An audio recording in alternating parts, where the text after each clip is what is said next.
किसान कानून वापस लेने के फैसले के बाद एबीपी न्यूज और सी वोटर का स्नैप पोल। 55% लोगों ने कहा कानून वापस लेने के फैसले का चुनाव पर असर पड़ेगा।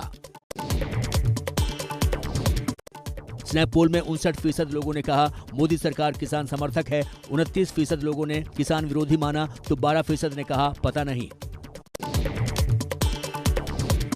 सर्वे में शामिल 52% लोगों ने कहा कानून वापस लेकर पीएम मोदी ने सही किया, 31% लोगों ने फैसले को गलत बताया। स्नैप पोल में शामिल 36% लोगों ने कहा किसान कानून वापस लेने से विदेशी निवेश पर असर पड़ेगा, 35% ने कहा नहीं पड़ेगा, 29% बोले पता नहीं। राजस्थान में गहलोत मंत्रिमंडल का विस्तार, 11 कैबिनेट और 4 राज्य मंत्रियों ने ली शपथ। मंत्रिमंडल में 3 महिलाओं को भी जगह। पायलट गुट के हेमाराम चौधरी ने ली सबसे पहले शपथ। राजस्थान में नए मंत्रिमंडल के गठन के बाद मुख्यमंत्री अशोक गहलोत ने ट्वीट कर मंत्री बनने वाले सभी विधायकों को शुभकामनाएं दी। शपथ ग्रहण समारोह के दौरान समर्थकों की नारेबाजी। बीएसपी से कांग्रेस में आए 3 विधायकों को नहीं मिली मंत्रिमंडल में जगह। शपथ ग्रहण कार्यक्रम में शामिल नहीं हुए नाराज विधायक। कैबिनेट फेरबदल को लेकर सचिन पायलट का बयान, कहा पार्टी ने अच्छा कदम उठाया, लोगों में अच्छा संदेश जा रहा है, दलितों और महिलाओं की भागीदारी सरकार में बढ़ी। सचिन पायलट ने राजस्थान कांग्रेस में किसी भी तरह की गुटबाजी से इंकार किया, कहा पार्टी एकजुट है, 2023 में दोबारा सरकार बनाएंगे। दिल्ली के सिंघू बॉर्डर पर आज फिर किसान मोर्चा की बैठक, टिकैत बोले हटने को तैयार, लेकिन पहले एमएसपी और दूसरे मुद्दों पर बात करे सरकार। संयुक्त किसान मोर्चा की अगली बैठक 27 नवंबर को होगी। अपनी मांगों को लेकर पीएम को चिट्ठी लिखेगा संयुक्त किसान मोर्चा। पुराने कार्यक्रम तय समय के मुताबिक चलते रहेंगे। कृषि कानूनों की वापसी पर राजस्थान के राज्यपाल कलराज मिश्र का बयान, कहा अभी समय अनुकूल नहीं है, आगे दोबारा किसान बिल लाया जा सकता है, सरकार के कदम की सराहना की। बीजेपी नेताओं के चुनाव बाद कृषि कानून वापस लेने के बयान पर कांग्रेस महासचिव प्रियंका गांधी का निशाना। प्रियंका ने कहा बीजेपी ने भूमि अधिग्रहण कानून के मामले में भी यही छल किया था। कलराज मिश्र के बयान पर योगेंद्र यादव का पलटवार, कहा वो खुद को प्रधानमंत्री से भी ऊपर समझ रहे हैं, पीएम को इस पर अपना बयान देना चाहिए।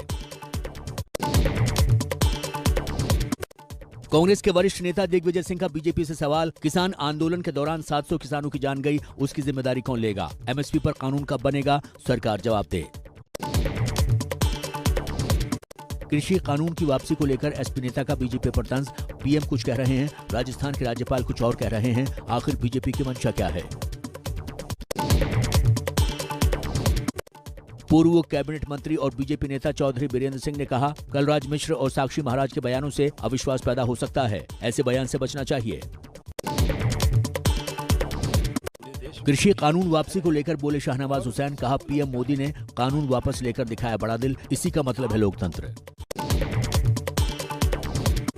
शिवसेना सांसद संजय राउत ने पीएम केयर फंड से मारे गए किसानों के परिवार को मुआवजा देने की मांग की, कहा सरकार की गलती का खमियाजा किसान परिवारों ने भुगता। कृषि कानूनों की वापसी के बाद सीएए एनआरसी की वापसी की उठ रही मांगों पर बोले केंद्रीय मंत्री मुख्तार नकवी, कहा कुछ पार्टी के लोगों की भाषा पाकिस्तान भी बोलता है। उत्तराखंड दौरे पर पहुंचे दिल्ली के सीएम अरविंद केजरीवाल, कहा उत्तराखंड के लोग बदलाव चाहते हैं, दिल्ली की तरह यहां भी लोगों का भला हो। अरविंद केजरीवाल ने चुनाव से पहले उत्तराखंड में तीर्थ यात्रा योजना का किया वादा। केजरीवाल बोले हमारी सरकार उत्तराखंड में आएगी तो हम उत्तराखंड में भी तीर्थ यात्रा योजना कार्यक्रम शुरू करेंगे। हरिद्वार में अरविंद केजरीवाल ने ऑटो रिक्शा चालकों से बात की, कहा दिल्ली में हमारी सरकार बनाने में 70% योगदान ऑटो वालों का, हमने ऑटो वालों की छवि बदली। हरिद्वार में अरविंद केजरीवाल का रोड शो, अरविंद केजरीवाल के साथ हजारों आप कार्यकर्ता रहे मौजूद। रोड शो में उत्तराखंड के आम आदमी पार्टी के सीएम कैंडिडेट अजय कोठियाल भी। उत्तराखंड के बाद कल से चुनावी राज्य पंजाब के 2 दिनों के दौरे पर अरविंद केजरीवाल, कल मोगा में बड़ा ऐलान कर सकते हैं, मंगलवार को अमृतसर दौरा। पीएम मोदी के यूपी के दौरे का आज तीसरा और आखिरी दिन था। लखनऊ में ऑल इंडिया डीजीपी कॉन्फ्रेंस में लगातार दूसरे दिन शामिल हुए पीएम। सीएम योगी आदित्यनाथ ने पीएम मोदी के साथ तस्वीरें साझा करते हुए सोशल मीडिया पर कविता लिखी। लिखा, हम निकल पड़े हैं प्रण करके, अपना तन मन अर्पण करके, जिद है एक सूर्य उगाना है, अंबर से ऊंचा जाना है, एक भारत नया बनाना है। पीएम मोदी के साथ सीएम योगी के ट्वीट किए फोटो पर अखिलेश यादव का तंज, कहा बेमन से कंधे पर रखा हाथ, कुछ कदम संग चलना पड़ता है। लखनऊ में सीएम योगी ने स्वास्थ्य विभाग के कार्यक्रम में नए नियुक्त विशेषज्ञ डॉक्टरों को नियुक्ति पत्र बांटे। कार्यक्रम में सीएम योगी ने कहा, हम प्रदेश में कोरोना की तीसरी लहर नहीं आने देंगे। लखनऊ में कल शाम बीजेपी की अहम बैठक, पीएम मोदी के आगे के कार्यक्रम को लेकर होगी चर्चा। बीजेपी अध्यक्ष जेपी नड्डा कोर ग्रुप के साथ करेंगे मंथन। यूपी चुनाव के लिए समाजवादी पार्टी और आरएलडी में सीटों के बंटवारे पर नहीं बनी बात। सूत्रों के मुताबिक आरएलडी 50 सीटों की मांग कर रही है। अखिलेश की पार्टी 32 सीट ही देना चाहती थी। बीजेपी विधायक राम कदम का सिद्धू के इमरान खान वाले बयान के खिलाफ आंदोलन। राम कदम ने कहा, सिद्धू और कांग्रेस बयान के लिए माफी मांगे।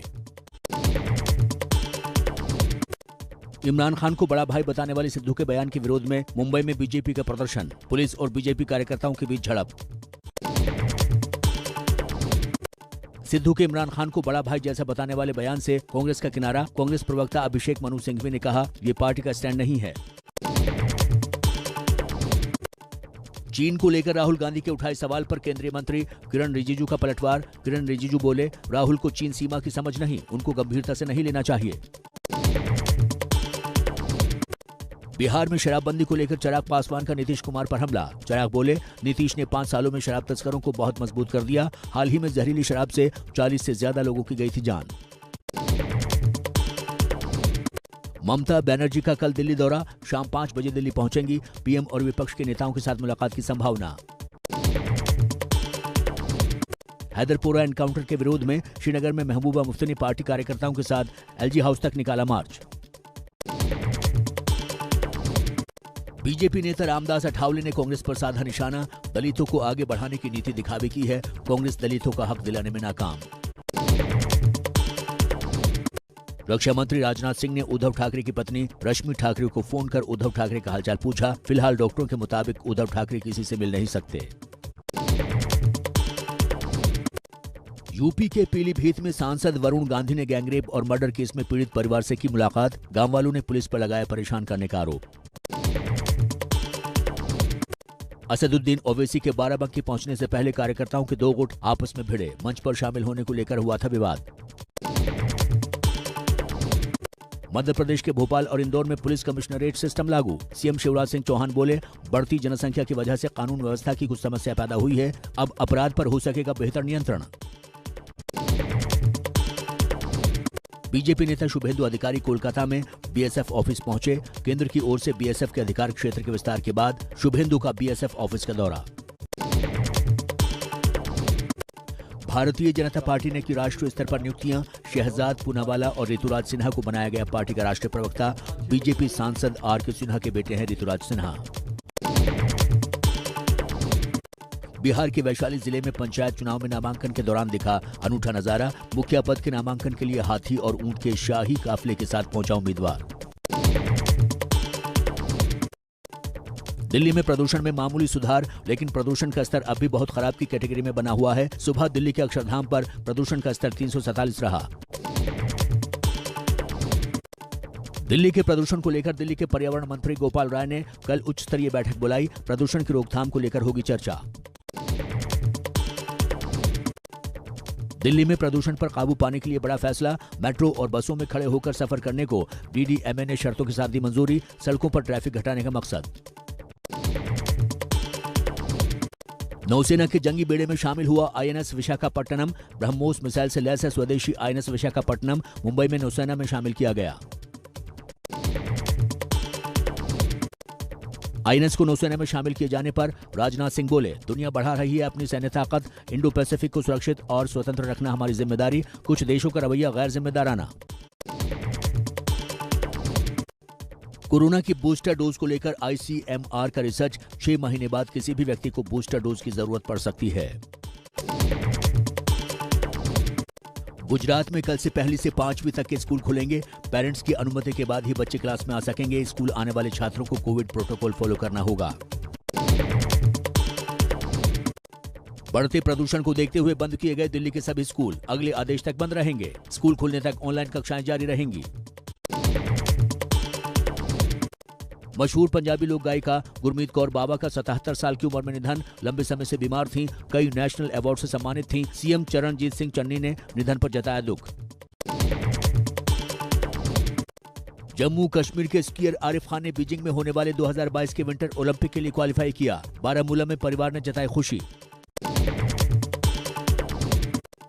श्रीलंका के खिलाफ गोल में खेले जा रहे पहले टेस्ट में वेस्टइंडीज के खिलाड़ी जेरेमाई सोलोजेनो फील्डिंग करते हुए गंभीर रूप से घायल, अस्पताल में भर्ती करवाया गया। सोलोजेनो का ये पहला टेस्ट मैच है। जेरूसलम में इजरायली पुलिस की फायरिंग में एक फिलिस्तीनी युवक की मौत, 4 अन्य घायल। जेरूसलम में धार्मिक स्थल पर जाने के दौरान हुई थी झड़प।